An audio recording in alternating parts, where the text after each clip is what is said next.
أعوذ بالله من الشيطان الرجيم. بسم الله الرحمن الرحيم.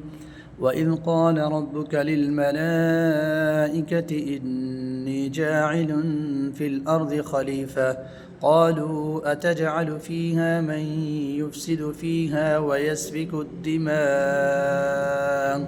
ونحن نسبح بحمدك ونقدس لك قال إني أعلم ما لا تعلمون.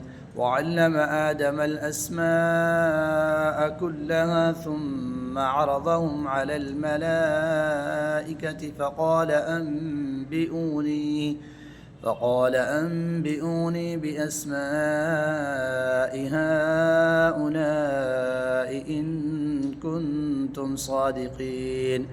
قالوا سبحانك لا علم لنا إلا ما علمتنا إنك أنت العليم الحكيم.